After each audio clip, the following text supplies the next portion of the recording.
भाजपा का जीतना तय है। कांग्रेस का जो भी उम्मीदवार हो उसका हारना तय है।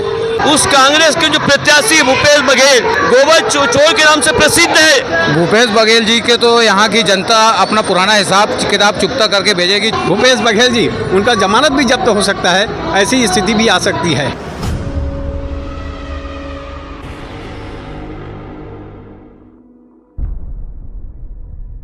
आपने देखा तो न्यूज़ 72, मैं हूं हरिबंधु नायक।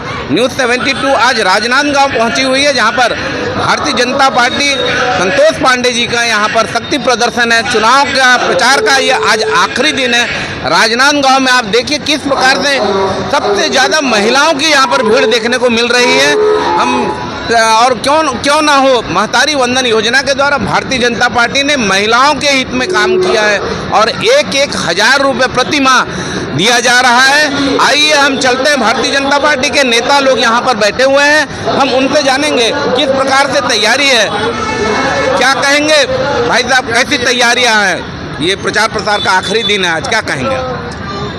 पूरी तैयारी क्या है, इस चुनाव का परिणाम पूर्व से तय है, लेकिन कार्यकर्ता और जनता का जो जोश और जुनून है उसकी दृष्टि से चुनाव का प्रचार हो गया और अंतिम चरण में एक परंपरा है, तो हमारी अभी एक विशाल भव्य रैली निकलेगी, जनसंपर्क करेंगे। उसके साथ ही 1-to-1 जनसंपर्क और ध्वनि विस्तारक यंत्र वगैरह का प्रयोग बंद हो जाएगा।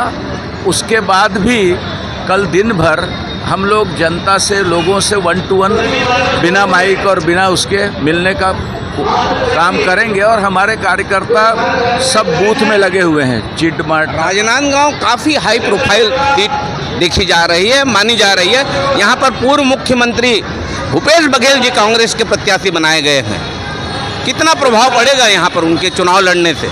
अरे एक चीज़ है, भाजपा का जीतना तय है। कांग्रेस का जो भी उम्मीदवार हो उसका हारना तय है। वो चाहे भूपेश हो, चाहे राहुल गांधी हो जाते या सोनिया गांधी हो जाती, प्रत्याशी कांग्रेस का कौन है उससे मतलब नहीं है। छत्तीसगढ़ की 11 के 11 सीट में भाजपा को जीतना है और हमारे यहाँ तो एकदम श्रेष्ठ और ज्येष्ठ परंपरा है कि हम बड़े से बड़े कैंडिडेट के सामने अपने कार्यकर्ता को ही लड़ाते हैं। पहले मोतीलाल बोरा भी लड़े थे, तो हमने रमन सिंह उन दिनों एक सामान्य कार्यकर्ता से लड़ाए और उनसे मोतीलाल बोरा हारे। और इस दफ़े सांसद संतोष पांडे दूसरी बार के सांसद हैं, लड़ रहे हैं, काफ़ी परिश्रम किया है, मेहनत किया है। 4,000-5,000 करोड़ का इधर काम करवाया है। लोग कह रहे हैं कि संतोष पांडे जी यहाँ पर आम जनता से मुलाकात बहुत असंभव है, मिलते नहीं हैं, लोगों के बीच में जाते नहीं हैं, क्या कहेंगे?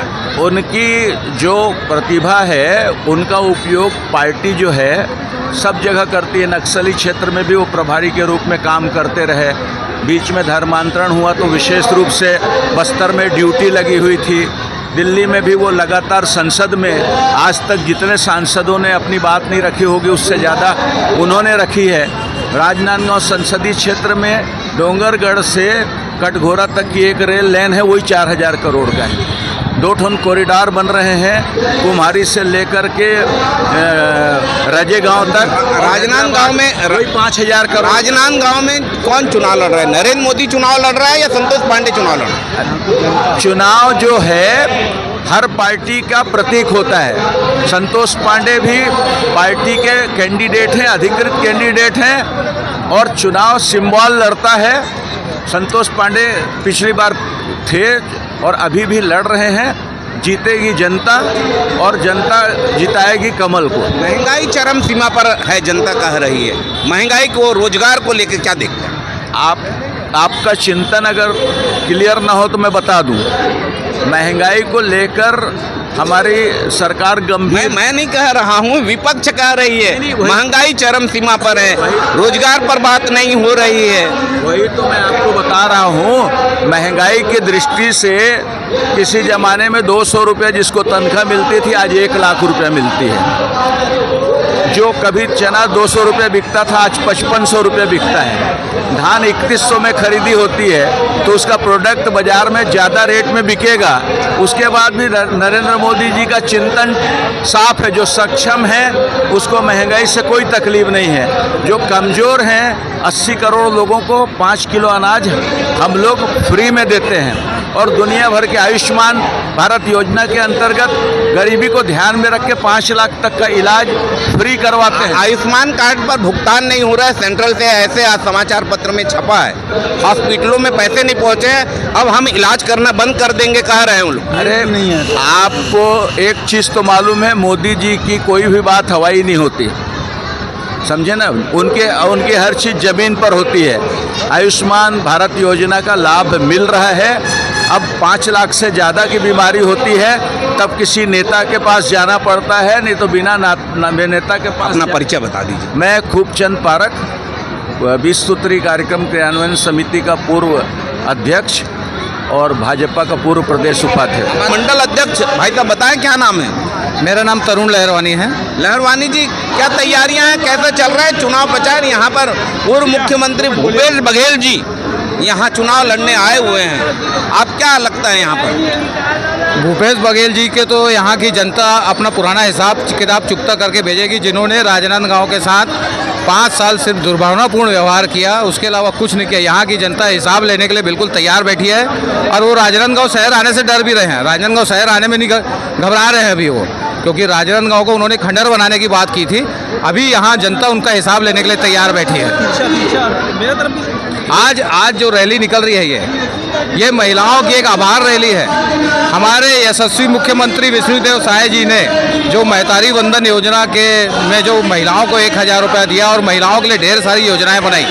नरेंद्र मोदी जी ने महिलाओं के सशक्तिकरण के लिए जो योजनाएं बनाई है उसका आभार करने के लिए आज ये महिलाएं इकट्ठी हुई है। इसको हम एक हिसाब से आभार रैली भी बोल सकते हैं विष्णु साय जी के लिए। कांग्रेस पार्टी 1 लाख रुपए सालाना दिए जाने की बात कर रही है, घोषणा पत्र में शामिल किया गया है नारी न्याय योजना के तहत, क्या कहेंगे? इन्होंने इससे पहले जो गंगा जल की कसम खाकर जो अपनी घोषणा पत्र में जो बातें कही थी, क्या वो पूरी की? क्या महिलाओं को 500 रुपये देने की जो बातें की थी वो पूरी? क्या जो 500 रुपये नहीं दे सकते वो 1 लाख रुपए देने की बात करते हैं? जनता उनको समझ चुकी है। भूपेश बघेल झूठे हैं, पूरी कांग्रेस पार्टी झूठ बोल के और चुनाव लड़ती है। कैसा सोच रहे हैं आप लोग? राजनांदगांव की जनता क्या कह रही है बताइए। छत्तीसगढ़ की जनता ने पिछले बार इनको बता दिया है कि छत्तीसगढ़ की जनता जो जितना साइलेंट था, साइलेंट ने भाजपा को माहौल बनाया और भाजपा की सरकार बनाया। यही जनता है कि पिछले बार कांग्रेस के लोक लुभावना में आ गए थे और छत्तीसगढ़ में कांग्रेस को चखना चखाया है। और इस बार जो भूपेश नाम जो प्रयास कर रहे सचमुच का जवाब नहीं बचने वाला है और जनता ठान लिया है। आज भी जनता खामोश है, इंतजार कर रहे 26 तारीख को। 26 तारीख के उस कांग्रेस के जो प्रत्याशी भूपेश बघेल जो बासी खिलाया, भौरा खेला, डंडा मारा, ये किया, जो इतना छत्तीसगढ़ ने जो बात किया कहीं नहीं, सिर्फ छत्तीसगढ़ जनता गुमराह किया है। गोबर चोर के नाम से प्रसिद्ध है ये भूपेश बघेल। कितना घोटाला, गोबर घोटाला, दारू घोटाला, न जाने कितना घोटाला, रेत घोटाला, इतने घोटाला इस प्रदेश में रहते मुख्यमंत्री के। वो चुनाव लड़ने के नाम मुख्यमंत्री है, हाई प्रोफाइल सीट है राजनांदगांव, पूरे देश की नजर राजनांदगांव पर टिके हुई है। प्रत्याशी बनाए हैं कांग्रेस ने भूपेश बघेल को, क्या लगता है आपको? जिस प्रकार छत्तीसगढ़ की जनता को गुमराह किया भूपेश बघेल ने पिछले बार बासी खिला के, भौरा बाटी खेल के, गोबर के मामला में, रेत के मामला में, दारू के मामला में छत्तीसगढ़ की जनता जो लूटा है वो छत्तीसगढ़ जनता इंतजार के और राजनांदगांव से जवाब भी बचने वाला है। ये सबक सिखाएगा नांदगांव जनता है। ये भूपेश बघेल यहाँ से बोरिया बिस्तर पर, जिस प्रकार जो पिछले विधानसभा में इसके जो मित्र थे नांदगांव जनता ने बोरिया बिस्तर वापस भेजा। इस बार भी छत्तीसगढ़ में नांदगांव जनता ने समझ चुका है कि भूपेश बघेल सिर्फ जानबूझकर नाटक नौटंकी करता है। अब 1 लाख के जो गुमराह कर रहा है, पिछले बार 400-500 दे नहीं पाया, अब 1 लाख के नाटक महिला को गुमराह कर महिला ठान चुका है कि इनका बोरिया बिस्तर बांध के राजनांदगांव से वापस फिर उनको पाटन भेजना है। इसका जवाब भी नहीं बचने वाले, तो तय कर चुके जनता जान चुकी है और मान चुकी है कि हमारे देश के यशस्वी प्रधानमंत्री माननीय नरेंद्र मोदी जी के हाथों में यह देश सुरक्षित है, देश की जनता सुरक्षित है, देश की संस्कृति सुरक्षित है, देश की संपदा सुरक्षित है, देश का सनातन सुरक्षित है। और इसलिए भारतीय जनता पार्टी के जो प्रत्याशी हैं, चाहे प्रत्याशी कोई भी हो, भारतीय जनता पार्टी के राजनांदगांव के प्रत्याशी हमारे श्री संतोष पांडे जी हैं और वो भारी बहुमत से जो है चुनाव जीत रहे हैं। और मेरे को लग रहा है कि ये हमारे पूर्व मुख्यमंत्री जो हैं भूपेश बघेल जी, उनका जमानत भी जब्त हो सकता है, ऐसी स्थिति भी आ सकती है। क्योंकि मैं बलराज तिवारी, अधिवक्ता, राजनांदगांव।